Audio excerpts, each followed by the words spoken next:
I can hit it now. We can be off that. Yeah, it's fine. Totally fine. What miracles of science and engineering it took to recover this gold. Oh, yeah. Joy loves this song. It's so good. Thank you, Fred Bushy.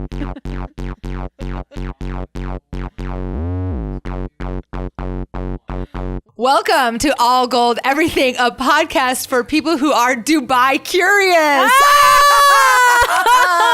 Here we are. We are broadcasting from Dubai. Or a soundstage in Milwaukee, Oregon. Who knows? Who could tell? You wouldn't know, would you? You wouldn't know because it looks like Dubai. It is legit. One of my favorite things about the Dubai shot that we have going right now is that there are a couple of extra lights hanging in the back, and I really feel like it brings that District 9 kind of drone feeling to the whole scenario. So we're going to be cutting to the Dubai cam whenever the fuck we want to. I cannot take my eyes off of the Dubai cam. It's so amazing. So good. Thank you, Mark at Island Station Media Lab. This is did I get that right? Yeah. Oh, yeah. It's Mark at Island Station Media Lab. That's where we record the show. Sound set. I mean, Dubai in Milwaukee. So anyway, this is amazing. Thank you very much. Sandy, how are you? I'm good. I'm especially happy to be, broadcasting from Dubai tonight. It's amazing. Yeah. I guess it is a real place after all. Yeah. And it's nice to be broadcasting from Dubai when the rest of the world is in the polar vortex. Right. I know. Jesus. Sorry about God, God, we're like maxing and relaxing. I'm like wearing sleeveless because I'm in Dubai. We're in resort wear. We're in resort wear. We actually are in the Adorn Collection resort wear, and we're in Dubai, so it's appropriate. We picked these super cute jumpsuits up today at Adorn. Our listeners can get a 10% discount when they shop at Adorn using the code AllGoldPod. That'll get you a 10% discount when you hit up www.shopadorn.com. You should do it. You should use do it. Are you into this hype around the polar vortex at all? Has it phased you? No, in any this way? is the first I've heard of it. Are you serious? Yeah. Okay, I think it's because I grew up in Iowa, and so I have a bunch of Facebook friends and stuff that are still in the Midwest. So the high for yesterday was minus 15 degrees. Yes. And the low was like minus 26, and the wind chill made it feel like minus 52. Yeah, that's what. So I have a new resident with me, and his girlfriend is in Wisconsin doing her own residency. And so she was texting today saying it's like negative 36. I can't even like think about, I mean, like that doesn't even register. I feel like at some stage you just get so cold that you're like, well, you throw a pot of water out the window and it turns into snow now, and that's where we're living, I guess, Yeah. And it made me think because I'm in the Peloton group for the spin bike, so I have this Facebook group that I'm a part of that everyone's talking about their spin stuff. But I also have a Facebook group for the treadmill, and there are a lot of lunatics that are posting out there that there's Do you have the treadmill too? No, I want the treadmill, but I don't have it. But there are all these lunatics that are posting out there that there's no such thing as a bad weather day for running, and they're like out there running with like their buffs on their mouths and, like frost on their eyelids and their eyebrows. You're pretty dedicated. You are one of the most dedicated runners I know. Would you run in that kind of weather? I don't think I'm physiologically adapted. I would like to say yes, but I don't know that my body would say yes. You know what you could do, though? What? We could cut to the Dubai cam, and if you were in Dubai, you could run 5 miles and then throw yourself in the ocean for a minute. I prefer that. And then you could run another 5. I mean, I guess the reverse would be like run 5 miles, throw yourself in a hot tub, and then run 5 miles. But then your cold, wet body would turn to... You would hypothermiate. Frozen death. Yeah, so I don't... No, thank you. No, thank you. No, thank you. And speaking of running, you and I went for a run last week, which was fun. We did. That was fun. Nice. And I have to tell you that the next day I was so sore. I was surprised to find that I had ab muscles that were like really, really sore from running. Yeah, that's awesome. When's the last time that you had like a sneaky workout that you discovered new muscles? I want to know. I'm sure that has happened to you. Joseph Hammer, where are you? So Joseph Hammer got this little movement routine. He started at the beginning of the year. Okay, is movement like an app or a Nike thing, or what's the story with it? It's called weightlifting. Oh. So he was like, you should come out and do it. It's really easy. Like he kind of painted it as like, it's really just like movement and like wake up your muscles. It's a good thing to do once a day for that circulation, purpose. Get the blood flowing. So he's working me through all this shit, and I'm like, fuck, this is hard. Yeah. And it ended because like I dropped a weight on my toe. Oh my God. And thought I broke it. Well, so it was fine, whatever. And we were near towards the end. It was okay. But I woke up the next morning and like every muscle in my posterior chain hurt. And I was just like, movement, my ass. That was like straight up weight training. Well, and it's wild because all of your posterior chain muscles are muscles that you engage regularly when you run. Yeah. Right? Well, yes and no. I mean, I think that they do need Strength training as well. Yeah. Yeah, I was shocked. I was They like, get loose. I was like, I don't have any abs, so I was very confused about why my torso was feeling a little like. I notice when I run fast is when I engage my abs more, and I notice that. So maybe we were just. Maybe we were flying. Felt like we were flying to me. Yeah. It always feels like that, though, because, the wheels, we're clicking, we're chatting, we're running. It feels like time's passing fast. So it was great. It was fun to be on a run with you. It was. Thank you. Speaking of running, I saw this. There are a couple of pretty hilarious gossip stories that are in the news this week. Gossip. So first of all, there is Gwyneth Paltrow is getting sued by some rich guy for a hit and run ski accident. So apparently in 2016, so almost 3 years ago now, Gwyneth Paltrow was in Park City, Utah, which is apparently the playground for the rich and famous for, it's like the best for skiing or something. It's one of the several, right? I would imagine that Aspen and Vail are part of this as well. And apparently she was skiing. What about Whistler, BC? Maybe Whistler. Yeah, I'm not quite enough of a I don't know. powder buff. Yeah.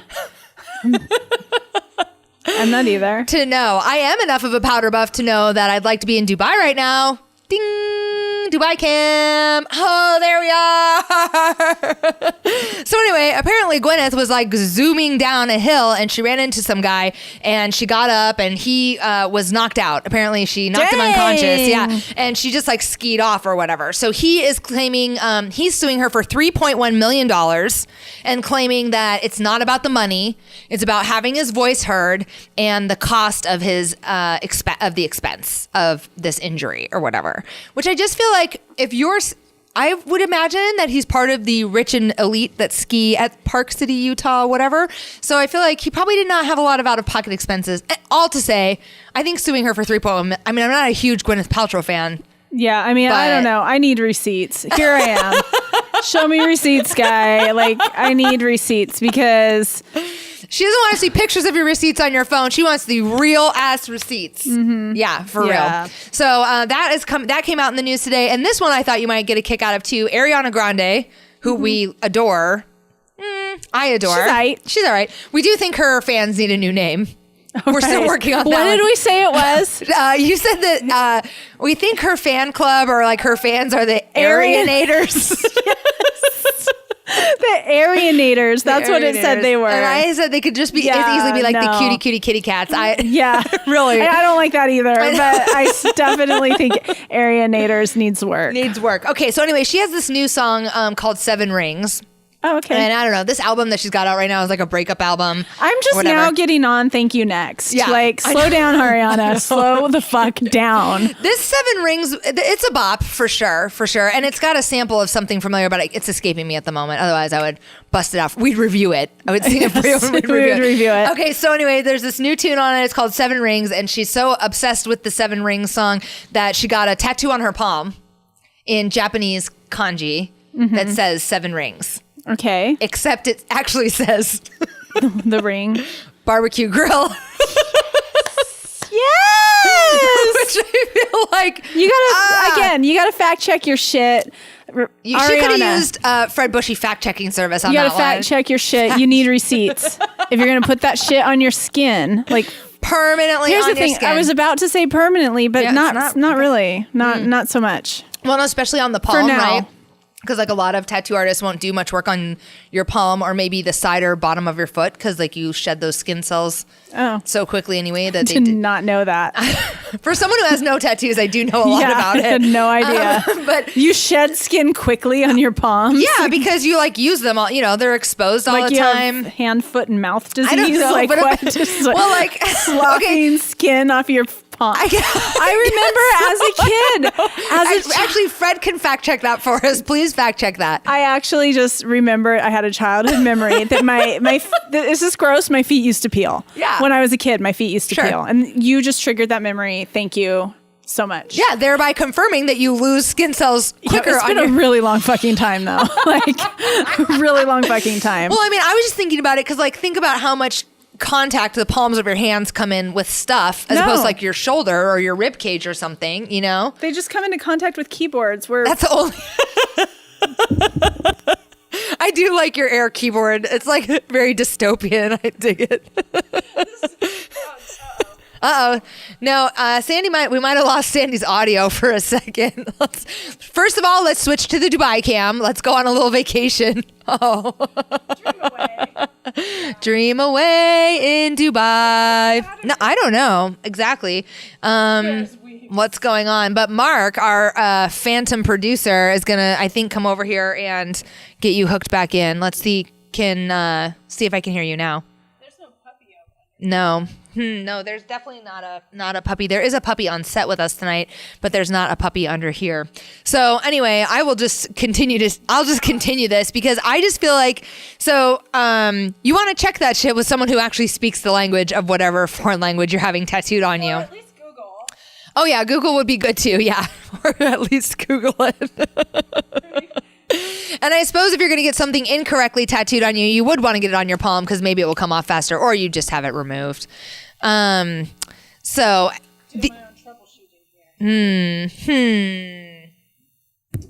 Oh, I feel like you're back now. I feel like I'm you back. are. Yeah. Oh, hey. Okay. Okay, that was really good. Thank you, Mark, for troubleshooting that so quickly. And thank you, Heidi, for just keeping it rolling like a true professional. The show must go on. you killed it. Okay, the other person that this happened to pretty recently is that Rihanna I watched some I don't know, it wasn't a documentary. I watched something where Rihanna went to like Fiji and got a traditional Polynesian tattoo on her hand, and she was like so stoked about it, and then when it was done she was like, ugh, she didn't like it at all, and then she had to have it all fixed up. So I'm just saying, I mean, I guess it happens. It happens. People get tattoos that they don't like, but it can be fixed. It would be really hard to admit that to myself. Like if I went and got a tattoo and then like immediately I'm like, oh, I don't like it. I feel like it'd be just really tough to like have that come to Jesus moment where I'm like, fuck. Yeah, that would be hard. I don't like this tattoo I just got. I permanently put on my skin. Permanently, but not permanently. Permanently-ish put on my skin. It's like everything these days, nothing's permanent. Thank you, next. Thank you. Oh, Thank nice you, next. segue, Sandy. Thank you, next. The next kind of gossip story that I have actually is, occasionally we talk about, the last time we talked about the royal family, we were talking about a show on Netflix that was talking about their butlers and like what it's like. Which we tried to look up, Joey and I, because we wanted to watch it and I couldn't find it. I haven't revisited it since we talked about it like 3 months ago. So basically it no longer exists. Fred Bushy could fact check it for us to see if it really still exists. So apparently both Meghan Markle and the Duchess Kate Middleton, which I had forgotten, do they get to change their last names? What are the royals' last names? Is it Windsor? Are they now Kate Windsor and Meghan Windsor? Are they the Windsors? I have no idea. I really don't. I don't know why you're asking these really hard questions. For as much interest as I have in the royal family, I don't know what their last name is. So anyway, Kate and Meghan, the two newest. That was a really hard question. I do not know. I do what I can to stump you every week. I'm sorry. Really hard. They apparently have been getting it's Jones, the royal Joneses, as it were. They have been getting apparently a ton of like hate and abuse via social media. People have just been like vicious to them on social media. So apparently the British royal family is hiring a PR team to help get their social media game more in line and to kind of like tamper out and get rid of all this nasty stuff. So I'm just saying, when we get really big and haters are going to hate all over us, I'll be so happy. Yeah. I'll be like, thank you, haters. Thank you. Keep hating. Thank you, next. Yes. Thank you, haters. I have arrived. I don't know. I'm a little bit of a sensitive squish. I might need to hire this PR team to filter out my haters someday. A girl can dream. Here's what. There ain't nothing you can say about me that's worse than shit that I've thought about myself. Snap. Have a go at it. Okay. I dare you. That is some realness. That's that's a real dark boot. That's a real dark boot, but there you have it. There it is. Another thing that happened for me this week is I found myself in a surprise super fan position where I was like, this person I previously was like, yeah, whatever. Here's what happened. What happened was some of our listeners might know that on Sunday this week, the musical Rent aired on Fox. They were airing like a live version of the musical Rent. So growing up, I saw this show when I was like 16, and I loved it and changed my life. 5,700,912 something. Oh my God, I love it so much. So I know every single word to the entire soundtrack. I love it so much. I was like, okay, I'm here for it. I'm going to watch it. And then I was super disappointed because it really wasn't I didn't think it started off slow. It took a minute to get there. Anyway, all of this is to say that eventually Vanessa Hudgens came on screen, and she is from High School Musical fame. And I've always kind of felt like, oh, and she's like a Disney product, and she's like, man, whatever. She was amazing. Nice. And I was like, I'm a super fan. I am a Vanessa Hudgens super fan. I never thought those words would come out of my mouth, and yet here they are. Okay. Have you ever found yourself a surprise super, like somebody that you just were like, no, there is no way, and then like just fell I know for them? I have, but I don't know if I could like pull it out off the top of my head. But I mean, frankly, yes, Lady Gaga. Yeah. Like when Just Dance came out, I'm like, well, that's a stupid song. It's like, Because if you love that song, I feel like at one stage you had an emergency runner identification bracelet that had Just Dance on yeah. it. Oh, it became my motto, Yeah. but not right away. Not right away. But yeah, I was not initially a Lady Gaga fan. You were and not I just drinking kind the of Kool-Aid. like blew her off because I didn't think that Just Dance was such a good song, and Yeah. I don't even know what happened. But Lady Gaga ended up changing my life. She did. She did. For the better. Yes. Yeah, that's true. I love that that she like just kind of, when I think of her, I think of you actually. The two of you kind of dovetail for me. Well, you're not the only one because a couple coworkers call me Lady Gaga. I love it. It's really fun when people like at work just meet me. Like I get a new resident or whatever, and I walk into a room and people are like, "Lady Gaga!" It's like, oh, you are stroking the ego a little too hard right now. Yeah, Please. no, I like it. I wish I would have thought to Please run this by stop. you before the show, because we would have gotten a picture of Lady Gaga and had her join us in Dubai. Maybe next week. Maybe next week. Season 3. She can join us for season 3. The other thing that the other super fan that I was made aware of today, actually, is before I came over here, I was talking to my brother on the phone, and my baby niece, Isla, who I'm obsessed with. She's your super fan. She is a super fan of me. It's true. She had like a little play to go to today, and she turned to my brother and was like, "Are we going to get Auntie Heidi?" Which is super cute. I wish I could have been there. Anyway, last night she saw a picture of Justin Timberlake and was like, "Who is that?" And my brother and sister-in-law were like, "Oh, he's, a musician." And then she was like, "I want to hear him." And they're like, "Okay." So they turned on some Justin Timberlake, and she was like, she like lost her little mind over Justin Timberlake. She was not happy with the version of Justin Timberlake that didn't have a beard. She preferred. Interesting. Does Fred Bushy have a beard? Oh, that's true. Yeah, Fred does have a beard. I'm a child psychologist You too, are by the way. Child psychologist. Call me if you need child lifesaver. psychology advice. Lady Yes. Gaga. I mean, your resume is really endless. It's truly amazing. Just pay me for Podcaster something. extraordinaire. So many services I could offer. So many services.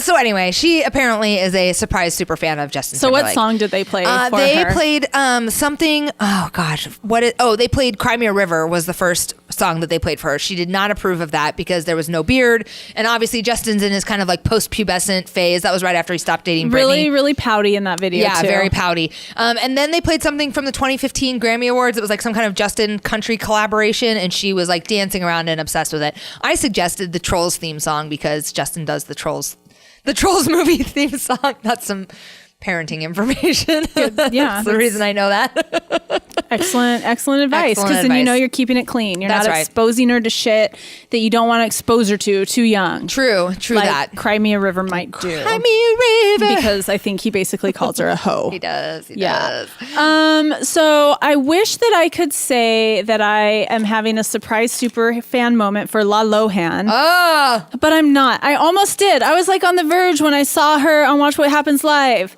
Honestly, after we talked about it last week or the week before, I was like, I need to watch this show. And because I have several streaming services but no cable, I could not get my hands on La Lohan. It's a bunch of monsters on an island. Don't watch it. Wait a minute. Are they on the same island Monsters we're on? Can we switch to in the Dubai cam? bikinis. I think Mark was just like checking his Insta. There we go. Oh, hey. I'm a monster in Dubai. I'm going to get the...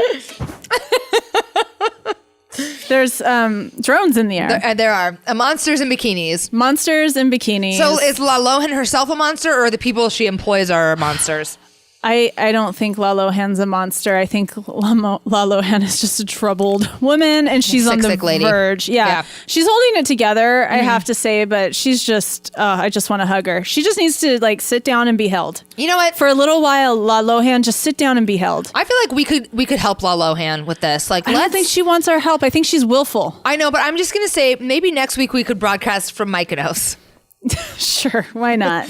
We can have a Mykonos camp next week. I mean, I just feel like we would be there in solidarity with her, Yeah. That's all I'm saying. Yeah. No, Rack up some frequent flyer She's miles. not coming off as a monster, but the whole show is just, it's garbage. Yeah. It really is just garbage. Let me ask you, do they do too much? One of my primary problems with all of the reality TV that I watch is that it's just constantly rehashing what already happened and predicting what's going to happen. And I'm like, I just want to see what happens. Yeah.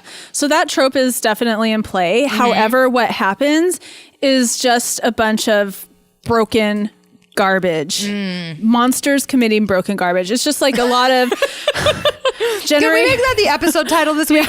Monsters committing broken garbage in Dubai. Yes. People will be like, what the fuck is this podcast? I'm just like, if I were trapped on an island with these people, it would get real dark real fast because there's absolutely no depth at all. Right. And it's just the decisions that people make, they don't make sense. Like, why? Do you think everyone's loaded all the time? Is part of it that they're drunk the whole time? Well, I mean, that's a pretty standard reality TV. Yeah, I think that. Piece. So I consume a lot of reality TV. So I feel like the first couple episodes really did just roll off my back. I have a nice understanding of reality TV and the storylines that are constructed and why people are doing what they're doing.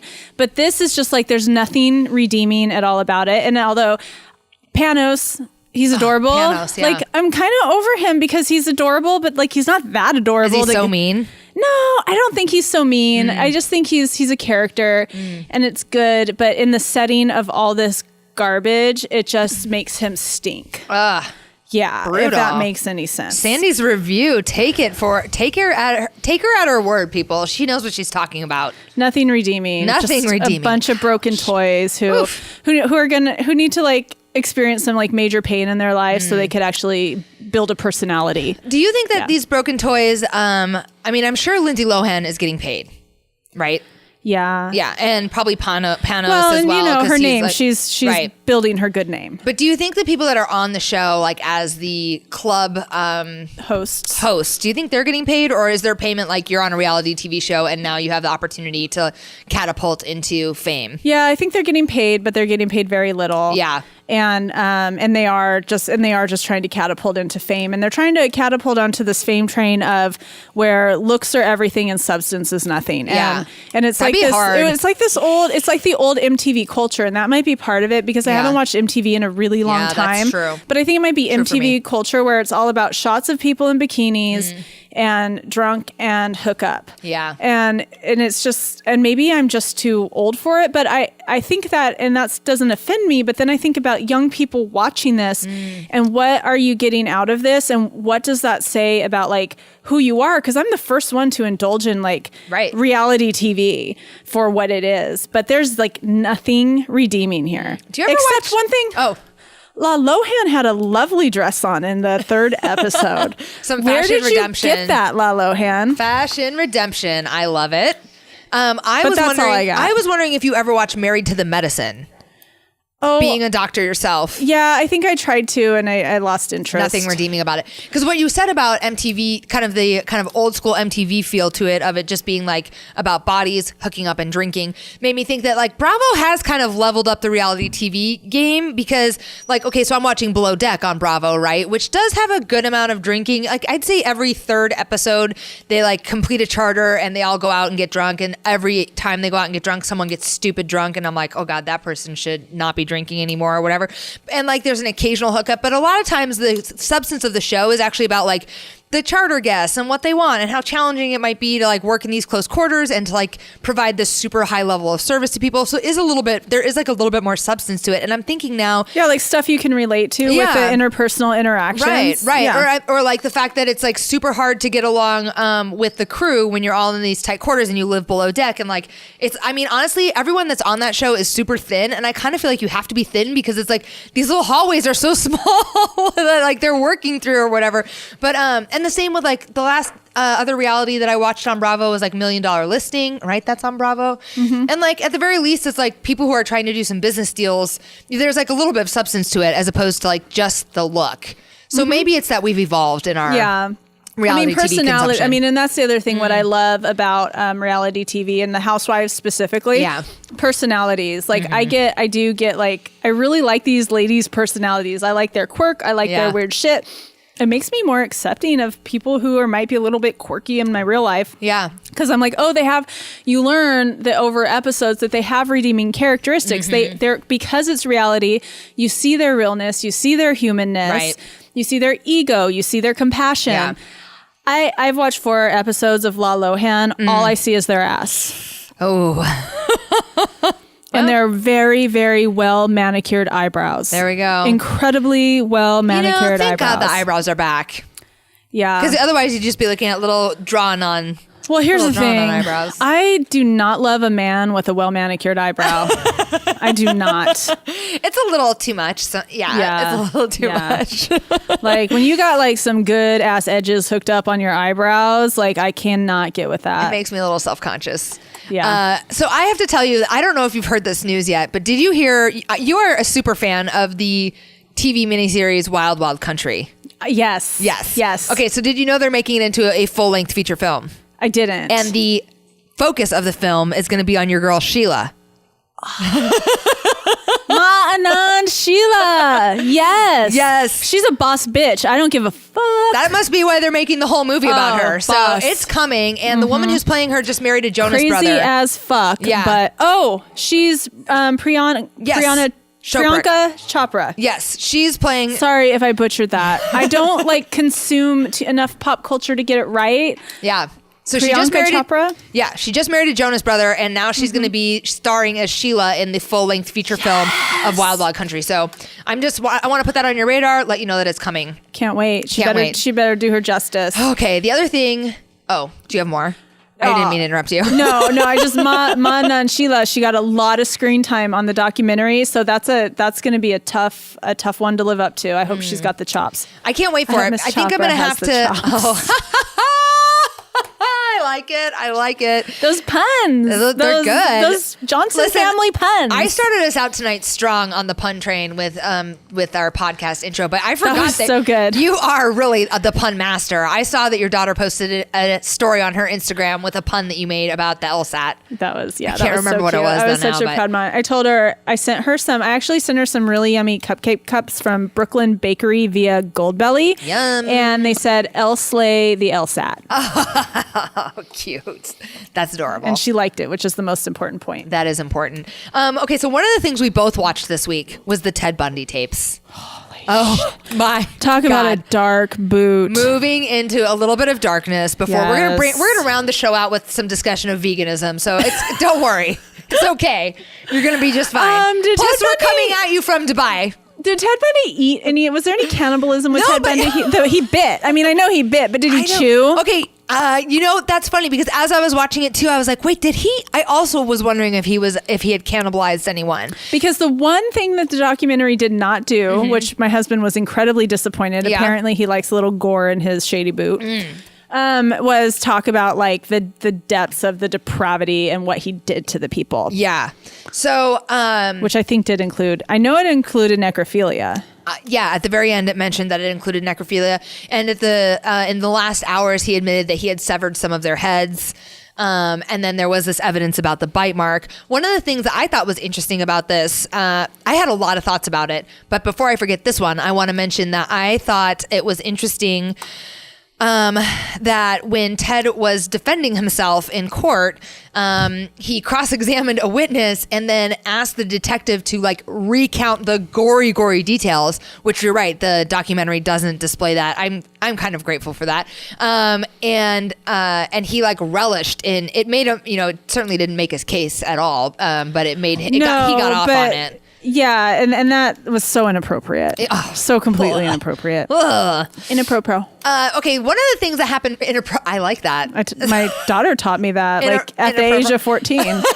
Mom, that's inappropriate. Yes.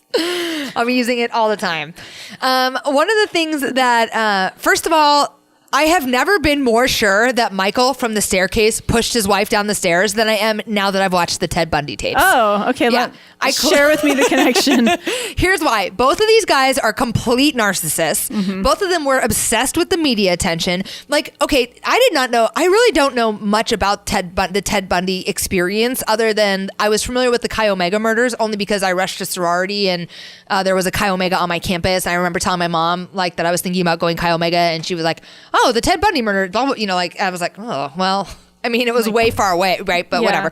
So I did not know much about Ted Bundy, but apparently he was, according to the documentary, and I'm sure accurately, he escaped twice from jail in Colorado just by like basically walking out the door. Talk about one of the things that resonated for me about that, like I was like, oh my God, talk about privilege of just being able to blend in and like being good looking and not looking like a serial killer and then being able to just walk out of jail. Yeah. I mean, it really got my husband's feathers ruffled, to be really honest. He was very ruffled about that. Like, about the fact that he escaped? Well, just about the fact that if you're charming enough and if you have the right look and you know happen to be like an attractive white man who can charm people, that people could be so let their guard down so much to it. I know. It was one of the first thoughts I had while I was watching it. It was so strange. And the reason that I wanted that made me think the reason I didn't get on that because Joey was the one who got on that. I was like, I'm like, see, people just fucking suck at their job. I didn't take it deeper than too. that. There was a lot of incompetence going on. People just fucking suck at their job. Like these people are probably on Twitter. Like and the documentary did say like, you know, it was before bureaus were really talking, cross-jurisdictional communication really wasn't happening. But I agree. There was like a lot of like really lazy work, it sounds like, being done. But the thing that made me think about Michael from the staircase. If that were a black man, he would not be chilling in the law library all by himself with next no to a window that opens. Right, wearing regular clothes. He'd be an orange jumpsuit. Definitely about privilege, for sure. Yeah, totally.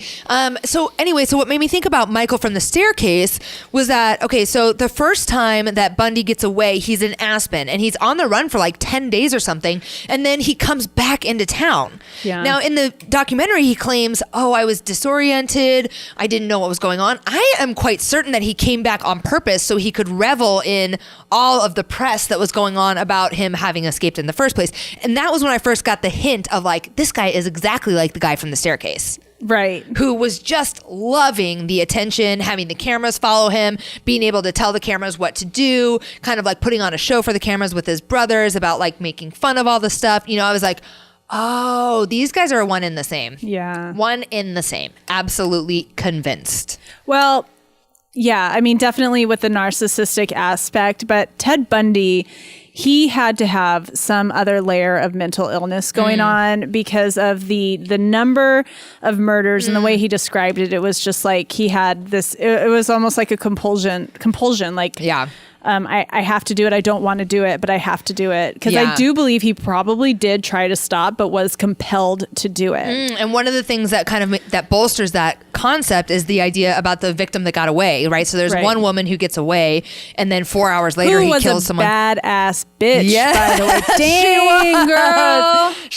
She had one handcuff on. I was wondering if she whacked him with the other one. I can't remember, but she like jumped out of the car. She did everything. I mean, she ran into another car. She jumped into another car. I am jumping in your car. Yeah. And she was also what I liked about her. What I told Joey is like she was, because I think even today, young women or people, but young women are not skeptical enough. Yeah. And even back then, and even with all his good looks and all that, she gave him a run for her money. Her radar went off, and she was skeptical, and she trusted her gut. She said, "No, I don't want to go to your car with you first." And then she said, "Well, you have to show me a badge," and that. I mean, I think that's pretty impressive for like a 19-year-old girl who has somebody like of his stature coming up saying, "Look, I'm a cop. He's charming. He's trying to help." And she's just like, "Oh no, this doesn't play." Weird. And I'm gonna challenge you. Yeah. So she started from the jump different. Yeah. And I'm really impressed with her. Yeah, I agree. And so what happened was she got away, and then not even 4 hours later he had murdered someone else, and that really, for me, kind of cements that concept of like he was compelled by mental illness or whatever to murder. The other thing that I was thinking of is what else? Oh, was this reminding me a lot of West Cork as well? we listened to Wes Cork on Audible about, now that guy wasn't a serial killer, but I also think he was a murderer. Yeah. And he also just reveled in the attention. There is something about the narcissism that I'm basically an FBI profiler now. Yes, you are. One of your many skills is that there is a narcissism that comes along with homicidal mania. There's also narcissism that comes along with like being president of the United States, being a good surgeon, being a good athlete. Yeah. So they're not all murderers, but they're all terrible partners. Wait, what about this? Being a narcissist doesn't make you a murderer, but if you're a murderer, you're likely a narcissist? Is that how that tautology works or something? We can't. Not all narcissists are murderers, but maybe all murderers are narcissists. Yeah, I don't know. Fast and loose. Jeffrey Dahmer a narcissist? I don't know. There's definitely documentaries about him. He definitely was a cannibal. Yeah. I don't know if I could watch a documentary about him. I could. Oh, hell yeah, I could. Do we want to watch that next week? Nah, I don't know. I think I don't think that the documentary's out. What is out is that movie. Oh, okay. Well, there is an old documentary. There's a couple old ones. I don't know. We'll update this. We'll figure it out. This is getting messy. This is getting real messy. We don't know about the Jeffrey Dahmer, but I could watch it. But from what I've learned about his background briefly, I don't know that he is a slam dunk narcissist. Oh, Jeffrey Dahmer? Yeah. Oh, okay. I don't know. He might not be. I play fast and loose with the facts, so I liked the idea of murderers being narcissists, but you're probably right. There's probably something in the middle. We'll ask the profilers. We will. So the other thing that was really uncomfortable to watch about this, I thought, there were a lot of things about it that were uncomfortable to watch, but in the end, Ted Bundy is executed by the state of Florida. Which is also... Okay. Right. Which had me feeling some kind of way, right? Had me feeling some kind of way. Yeah, and the scene... He does keep escaping, though, so maybe... If you can't keep him in a cell, what are you going to do? And you're in just Florida. Gonna fry him up. So you're kind of fucked up anyway. Yeah. So what was really fucked up was all this like tailgate party that happened outside of the penitentiary where he was executed.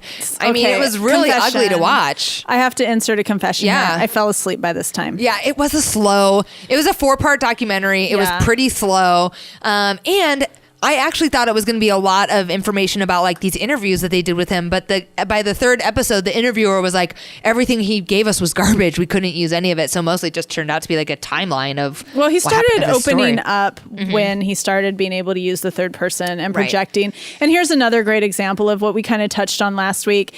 Ted Bundy was a really smart guy and he could string together really big words really well, which also impressed people and fooled them. Yeah. And then he was and that's how he ended up being able to defend himself and act as his own attorney, which... Watch out for people with all the pretty words. Yeah. That's all I'm going to say. Watch out for them. They don't make good partners either. Narcissists and people with all the words. All the words. All the words. Words to live by. Thank you, Sandy. I'm also good at relationships. So anyway, it was wild. The puppies have no words. So they're great. Best partner They're ever. great for relationships. Sorry. I was just, what I was going to say is, even though you were asleep by the end of it, there was like basically a huge tailgate that happened outside of his execution center. And it was just really some ugly humanity, I thought. It was like attended, apparently like, a bunch of kids that were at the University of Florida in Tallahassee came to the execution, but of course the Tallahassee murders at Chi Omega had happened 10 years, 15 years prior. So none of the, they were babies. They may not, they were babies when that happened. So they don't like have any dog in the fight necessarily. And they showed up to like get drunk outside this jail and like make signs and chant like, horrible stuff. Yeah. So it was really a fucking Florida, man. Fucking Florida. I don't know if we have any listeners in Florida, so they understand. Feel free. They know where they live. It was wild. They know they don't live in Dubai. They know they don't live in Dubai. Anyway, it was a wild ride, the Ted Bundy tapes. It was a little slow, but it was uncomfortable to watch, and it was informative, I guess. It was. It was just such a great snapshot into who he was, because I never knew who he was. Mm-mm. And he was, what he did was horrible, awful, and disgusting. And, some may say justice was served. He needed to either be dead or locked up forever in a place he could never get out of, because he was incredibly dangerous. But he's sick. That is a sick man.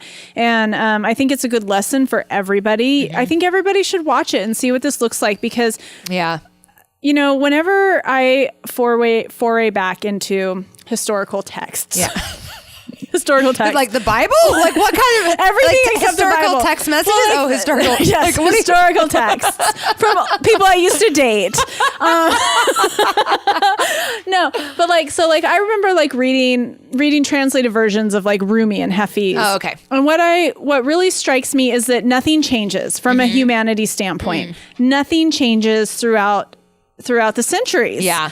We are who we are. So who the person that Ted Bundy was then is a person that could be walking around in your life, our lives now. And it'd be even easier to kind of to fool people with right? Like this is a guy who didn't have a cell phone. He wasn't catfishing people. I mean, he was literally just I'm a good looking guy and I ask these ladies to get in my car with them and then boom, I murder them. So today there are a lot of extra tools that you could use. Right. If you wanted to. Yeah. Do that. And I think that if you take the murders out and you just watch the tapes and see how Ted Bundy interacts with people and how he speaks, we all know someone like him. So what I'm saying is I think it's a good case study in personality and just the whole take-home lesson. It's about people's actions, not their words or their appearance. Yep. Who they are, who a person is so much deeper than how they look and the words that they use. And, that just brings us right back to Lohan and your fucked up beach club. Which we'll be broadcasting from next week. Yes. We'll see if we can find a picture of, oh my God, not only a picture of Mykonos, but a picture of the Lohan Beach Club. Maybe we could have... I don't think we want to put her good name. Oh my God, I was going to say... Don't fuck with her good name. Oh my God, could we please get Trinidad James and Lohan and what's his name? Ted Bundy? No. The guy...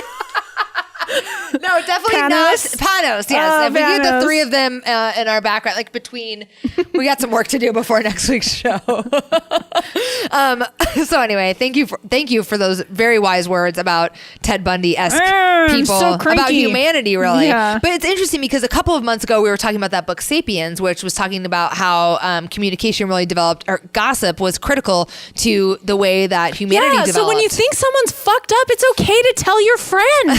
It is. You could save their life. Yes, so that was critical to the development of humanity, and so today, gossip still kind of serves a function. Well, I think so. So here's where I go with that. Today we are so worried about being so fucking nice to each other and not offending other people. Yeah. And yes, people still gossip, but they gossip behind the guise of screen names and anonymity. But in person, in our small groups, the book talks about groups of 150 people, and so in our small groups, so that's where we live, where we work, our communities. We smile in a motherfucker's face, and then we have all of our thoughts and stuff that we, want to keep to ourselves because we want to be so nice. And one, obviously we know it's disingenuous, but two, if we know somebody's crooked, if we know somebody's shady, if we know someone's not safe, and I think the perfect place to bring this into is dating. Yeah. If you know someone's fucked up, it is okay to tell the person oh, he dated my girl and he's fucked up. He XYZ or she dated my girl and she XYZ. I agree. I don't think we need to be quite so damn nice. Right. And I also feel people get offended about oh, don't talk about me, don't gossip about me. Fucking don't do shit that gives me reason to talk about, you know? I had my ex-husband used to get all wound up about don't be telling people this and that, and I'm then don't do that, right? Don't be a dick if you don't want people to think you're a dick, right? And sharing information is one thing, but character assassination, in the spirit of malice, I'm not signing off on that because that just makes our little black souls die. No. I'm not signing off on that, but I'm signing off on sharing information about people in your community, in your circle. It's not this horrible, evil thing. And it doesn't actually make you a bad person. It's your humanity that's actually driving you, because when we go, I don't want to gossip, but I'm going to get this off my, oh, we are so driven. We want to say it so bad, but we're so afraid. So we have to qualify it. I don't want to, I didn't need to, just drop the qualifier. Just do it. Yeah. Just own I it. heard this bitch is a broken toy. No, I'm just kidding. I wouldn't. That's not how we share information. We're gonna shift into our topic for Only on this the evening. podcast. This is a huge, like a big shift. We're taking a large directional turn here. We're going from Milwaukee to Dubai. I'm sorry, I can't stop. I just can't stop with it tonight. I promise it will not always be like this. I swear, but I'm so obsessed with it right now. I can't. We're gonna talk a little bit about being vegan. Okay. So Sandy and I have a couple of friends actually who are interested, who this week kind of popped up and were interested about whether or not we had done an episode on veganism. Totally vegan. Totally vegan. Nothing like a big gulp and Skittles to start off a food, a diet. A food and diet. nutrition discussion. Food and nutrition. Just thank you, Heidi. There you go. Thank you for the words. You're welcome. Heidi's got words. Well, they technically are vegan. There's a lot of vegan food that's just made out of chemicals. So gotta be careful. Chemicals are totally plant-based. So Yeah, it's true. It's true. Some of them, maybe. Thank goodness. Yeah. So anyway, a couple of people in our circle were asking us if we had an episode on veganism or if we had really ever spent much time talking about it. I know we've kind of talked about it in passing a couple of times. So we thought we might spend some actual time this episode discussing kind of like how it began. Well, I'm embarrassed to say what I ate today. I know Heidi texted about if I thought that it would be a good topic to talk about veganism tonight. And I suggested we could talk about, what did I say? Share our favorite vegan food. Uh-huh. And I was like, or we could do a what's in your belly. Yeah. If we want to keep it real, let's talk about what we ate today. We can. Here's the thing. I will say I've been home with the dogs and I found that I ate them. Yeah, no. I ate the dogs. I didn't eat the dogs, but I have been bored, so I've been eating more than I normally do. But I started my day off with Special K, which is Special K red berries. Normally I have oatmeal with a vegan protein powder in it, but Jeff and I went to Costco a week and a half ago and I saw a giant box of Special K red berries and it is by far one of my guiltiest pleasures. I love it. Really? I love it so much. Special K red berries with coconut milk. It's probably because it's almost like eating ice cream for breakfast. Is it really? Yeah, it's so sugary. Special K is sugary? Yeah. Well, Special K idea. red berries. I don't know. Okay. So it's got these little freeze-dried berries in it, and it's delicious. It's so delicious. So I started my morning out with some Special K red berries and coconut milk. I thought Special K was healthy. I would say that's probably a healthy breakfast. Yeah, I mean, if you were on a diet in 1989. Yeah, exactly. Yes. Which I kind of feel like I'm on a diet in 1989. I'm loving this. So I had that for breakfast, and then as a snack, I had a mid-morning snack because I was up with the dogs at 4 a.m. this morning. So I feel like, I needed a snack by 10. So I had some Numinos cookies, 2 peanut butter Numinos, which is peanut butter in the middle and Oreo on the outside. And then for lunch, I had a rice bowl, which was rice and roasted cauliflower and a cashew cheese sauce. I hate cauliflower. You do? I'm so over it. Oh, okay. I mean, you've been vegan for a long time. It'll come back, I'm sure. Well, I don't want to forget this, so I'm just going to say it now. One of the things I have really enjoyed about a switch to plant-based and veganism is that roasted vegetables are actually much easier to make than I always thought.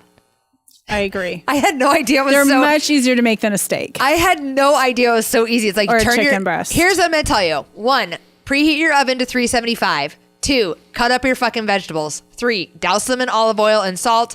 4, put them in your oven for 55 minutes. It's a no-brainer. It is. It's unbelievable. I'm I cannot believe making vegetables is this easy and so yummy. Well, there's so many ways to make vegetables. Yeah, there are, but I love roasted vegetables, so I had a bowl for breakfast. Then at a midday snack, I had pita bread with peanut butter and strawberry jelly on it, which was really good. And then I had some grapes and an orange. And then for dinner, I had one of my favorite items of vegan junk food, which was a burrito from Las Gorditas that had soy curls, vegan cheese, and some green peppers and onions in it. It was bomb. Nice. Yeah. So it's carb heavy today. I would not say that is always an accurate depiction of what I usually eat, but more often than not, I find that I'm definitely veggie or heavy than I used to be. I'm eating more veggies and salads. Although I didn't have one today, I like to go by New Seasons and pick up a salad from their salad bar.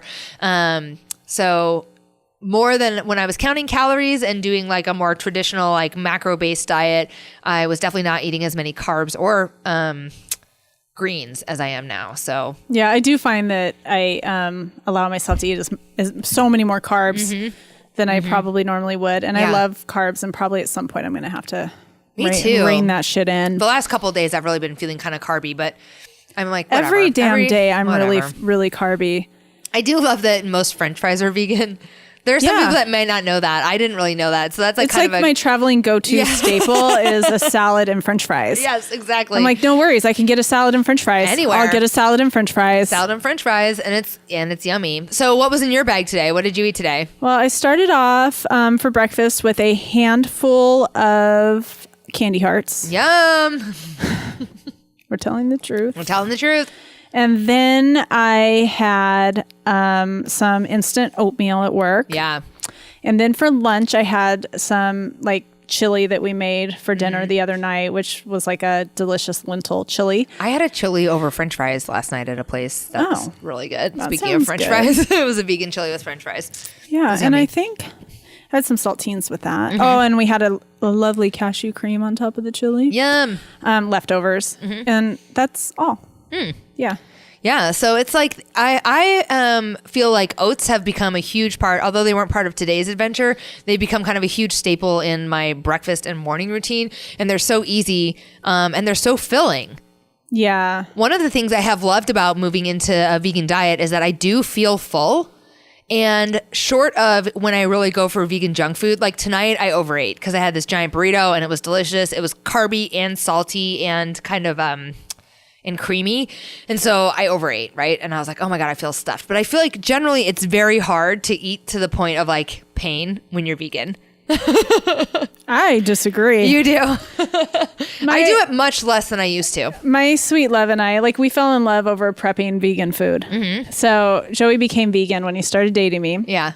And at that time, my diet basically consisted of like rice and veggies, rice and veggies, rice and veggies. Yeah. I wasn't very creative. And so he started experimenting with recipes first to impress me. And then he realized he didn't have to impress me anymore. And we just started cooking together. Yeah. So we've developed like this repertoire of like our go-to dishes. But every time we cook, which is a handful of times a week. Yeah. I mean, some weeks heavier than others, but we stuff ourselves. Like we're so full we can't have sex sometimes. It's really, I get it. I mean, it's so full. It's good though, right? It's good food. So feels good. Full. And we regularly have dessert too. Yeah. Yeah. What are your favorite vegan desserts? Well, I love I think it's called Nada Moo. That's good. And they have a mint chip one that I like, and I like it with Cocoa Whip on top. Cocoa Whip. I could eat that stuff. Sprinkles. I actually could just drizzle chocolate sauce on the Cocoa Whip and just eat it like that. I love that stuff. Yeah. That's really good. That's one of my go-tos. And then the Daya makes a cheesecake that we really like too. Oh, yum. Yeah. Yeah, that sounds good. I will say with Cocoa Whip and sprinkles and chocolate. There are a couple of things that have been a game changer for me as I've moved into this. One of them is the discovery of vegan cheeses and how easy they are to make. Yes. I think there's some equipment that if you're considering going vegan makes it more helpful or it's helpful to have if you're considering going vegan. So first is a high-powered emulsifying blender, Vitamix. Yeah. That is the easiest. Or a Blend-Tec. Or a Blend-Tec. But okay, little taste test or whatever you want to call it. I had a Vitamix. Joey bought a Blend-Tec. Guess which one's still running? Vitamix. The Vitamix. He's laughing. He's so mad. It's okay. You were just trying something, just trying it out. Not a big deal. But I will say there are a lot of foods that you can make in your Vitamix that kind of enhance the, kind of a more basic vegan fare. Oh, yeah. I mean, you can make anything you want vegan. Like, you're not limited. Like, no. that's not a reason not to transition to a plant-based diet. I agree. So one of those things for me, one of those things was the discovery of various nut cheeses. Oh, like nut cheese. I can't help it. Sorry. We may plug your ears. You didn't hear that. So there is we make one that out of walnuts and nutritional yeast and garlic salt that basically is Parmesan. It's a Parmesan. What's the word that replacement? Parmesan cheese replacement. And then we make another cashew cheese sauce out of cashews and water and nutritional yeast and some vegetable bouillon that is again like a creamy cheese sauce basically. And I feel like those two things have changed my vegan life. because it's like, oh, I can have cheese sauce on anything. It's like, it's a game changer. My chili today is delicious. I loved it. I was so happy to have that at work. But it was leveled up because there was a little extra sour cream, like vegan sour cream left over that we made, and we just made that out of cashews and it's some so other shit. easy. So there is a book called This Cheese is Nuts by Rich Roll's wife, Julie Pyatt. I wasn't sure if there was an L in there. Anyway, and there are like, it's actually a pretty thick book of cheese recipes, but I really only need the 2. Yeah, her cheeses are really pretty fancy. There's a couple in there. There's a really delicious cashew cheese that we make. Like, it's really good on a pizza in there. But like, so for me, I didn't eat fancy before I went vegan, so I don't make a lot of like really fancy meals now. So the vegan8.com, so it's the word the vegan and the letter 8. Okay. She's got the number 8. Or yes, the number 8. Thank you. I'm glad you caught that before Fred did. Checking some facts. Yeah. Fred be like, 8 is not a letter. It's a number. Did you see his comments on our last episode? We have to talk about this. We'll talk about it after the show. But so so she has a really good nacho cheese recipe because like we make nachos. Yeah. Like we don't fuck around. Like we have like one of our favorite comfort foods is nachos, and there's about 3 really different, really good nacho cheese recipes out there. If you're okay with it being heavy on nuts, if you don't want it heavy on nuts, there's so many possibilities. Yeah. So I think that the Vitamix is a critical piece to this puzzle because it just makes a lot of the kind of whipping of stuff up a little bit easier. The other piece of equipment that I would recommend, there's 2 other ones. The other one is an Instapot. Yeah. Because you can make beans in like 40 minutes. It's super quick and it's really helpful. Have you made beans from dry beans with the Instapot? Yeah. Okay. I'm still scared. Oh, I do it every day. I do it like every week. Okay. I'll have to just break the seal and do it. The only thing that's kind of like, normally you would soak the beans overnight and then do them or whatever. That's why I'm worried. But you just put them in there, 1 part beans, 2 parts water, and then no gas. Turn it on. No gas? No gas. Promise? I promise. Okay. So, and they're good. So, that's good. And then the other thing that I think you can make this in an Instapot, but I actually like it separately as a rice steamer. Oh yeah, we make rice in our Instapot. Yeah. And I just like always having warm rice around. Wow, that's like a tongue twister. Warm rice around. Because it keeps better in the rice steamer for sure. Yeah. So, I mean, those are kind of just some kind of basic introductory tips from my experience that have made it the transition a lot easier. I was wondering about your favorite kind of go-to vegan junk foods. If there's some restaurants that you like a lot, that you like their vegan fare, or if there's particular items. You said you guys have some go-tos that you make pretty regularly. Yeah. I mean, I think when I want vegan comfort food, we tend to make it. And the first thing that comes to mind are nachos. It's just a really delicious comfort food. We probably hit Porcano once a week. Yeah, I like Porcano. For a vegan Brian's Bowl. Yum. I think those are our regulars with the comfort foods. I'm sure I'm forgetting stuff, but we live in Portland, so there's a ton of vegan restaurants, and you could eat for days here. Yeah, one of my favorite go-to vegan junk foods is vegan pizza from Sizzle Pie. Oh, we do that from time to time too. It's pretty yummy. And then I also like Las Gorditas has a ton of vegan options on their Mexican menu, so that's really good. Yeah, a really good one for us. Tell us a little bit. We don't have a ton of time left, but I do think that we have time to hear kind of how you evolved and how you picked up this lifestyle change. Well, it was back when I was running more, and I just wanted. How long ago? I'm trying to think of... I don't even know. I think you've probably been vegan for probably like 6 or 7 years. Before you met Joey, how long have you guys been together? 4 years. Look at how cute they are. I can't see them because of the monitors. Oh, he's snuggling a cute dog who's about too big to be snuggled. Aw. Yeah, I mean, I would probably guess 6 or 7 years. Yeah, I think so. Yeah. So I was training for another race, and I just wanted to see how that affected my training, because I had been, following vegan athletes, and I was like, oh, well, part of it was, I remember I was vegetarian for a while. Yeah. And then I trained for that marathon. Oh, I think it might have been when I trained for that marathon with you. Yeah. when I was vegetarian, but I became anemic and I didn't know it. And I went to the store and I bought a steak and I pulled out this George Foreman grill that I had for God knows how long. And I slapped the steak on the George Foreman grill and I devoured that motherfucker. Yeah. And I realized, like, God, my nutrition's fucked up.